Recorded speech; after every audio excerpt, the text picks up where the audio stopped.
Look, in today's world, data is pretty much everything, right? It's the lifeblood of your business. But here's the thing, failing to protect it, that can be absolutely catastrophic. So today, we're going to break down the real cost of getting data privacy wrong. And even more importantly, we'll get into how you can actually avoid it. Seriously, just think about that for a second. It sounds totally nuts, doesn't it? But honestly, that's exactly what's happening when a company gets lazy with data privacy. You're basically leaving all your digital doors wide open. And you know what happens then? Sooner or later, someone's gonna walk right in. All right, so let's dive right in.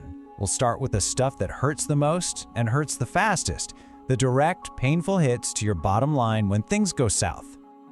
Okay, first up, one of the biggest threats out there, regulators. I'm talking about laws like Europe's GDPR.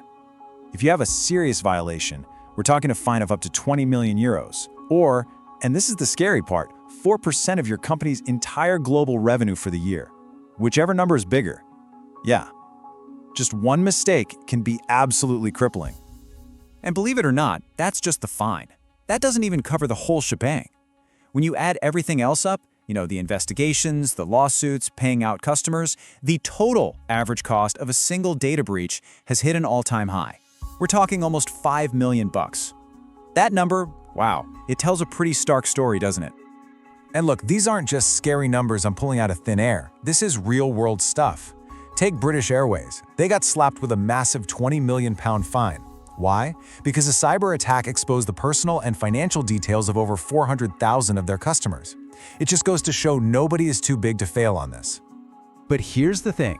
Those financial penalties, as eye-watering as they are, they're really only part of the story. The damage that truly lasts, well, that's the kind you can't just write a check to make go away. I mean, think about it. You can recover from a financial loss, right? You can file an insurance claim, maybe get a loan. But customer trust? That's a completely different beast. Once that's broken, it is incredibly hard, sometimes even impossible to get back. A data breach basically screens to your customers, "We don't care about your safety." And that loss of trust, it creates this absolutely devastating ripple effect. We're talking more than half of your customers could just walk away. The ones who stick around, they're going to be super hesitant to share any new info with you, which totally stifles your growth.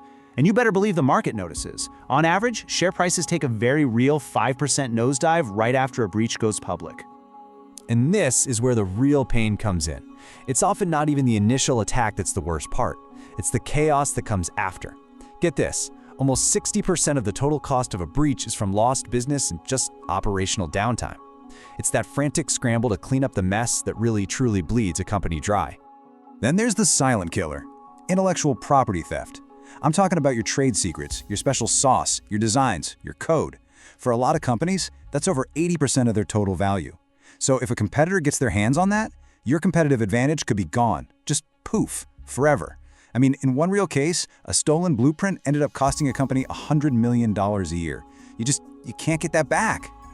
Okay, that was a lot of bad news. I get it. But here's the good news. The really good news?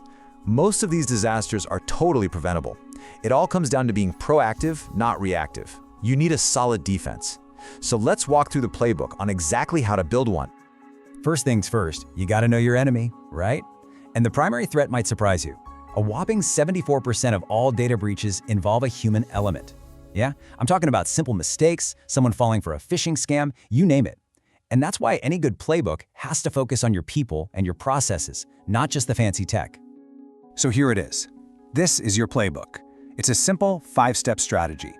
Think of it like layers of armor that take you from figuring out your risks all the way to constantly getting better and stronger. All right, step 1. This is the foundation for everything. Audit. It's really simple. You can't protect what you don't know you have. A proper audit basically maps out all your data, showing you exactly where the weak spots and compliance gaps are before a hacker finds them for you. Okay, next up, step 2. This is where you go from just winging it to having a real system. We're talking about clear, written down policies that spell out who's responsible for what.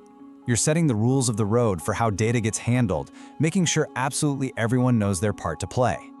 Now for step 3, building the fortress walls. These are the non-negotiable tech defenses.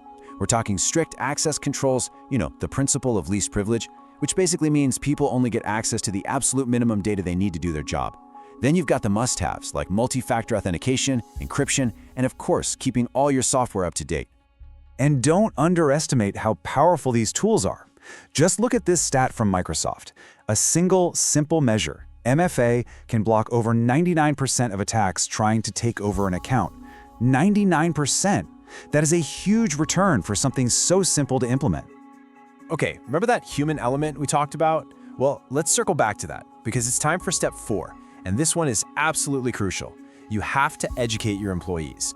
Regular training on spotting phishing emails, creating strong passwords, and just handling data safely. This is how you turn your biggest potential weakness, your people, into your #1 strongest line of defense. And finally, step 5. This is about staying vigilant. You have to constantly monitor and prepare. This is not a set it and forget it kind of deal. And the payoff for being prepared, it's massive. Companies that actually have and test an incident response plan, they slash their breach costs by an incredible 58% on average. That preparation literally pays for itself and then some. So, we've gone through the scary risks and the 5-step playbook to fight back. But the final piece of this whole puzzle, it isn't another task on a to-do list. It's a mindset. It's about getting beyond a simple checklist and building a real, genuine culture of privacy. And really, if you take one thing away from all this, let it be this. Prioritizing privacy isn't just some boring chore you do to avoid getting fined. It's a strategic investment in your future. It's what builds that customer trust we talked about, the kind that lets you grow and innovate. Ultimately, it becomes your competitive edge. So I'll leave you with one final question to chew on for your own company.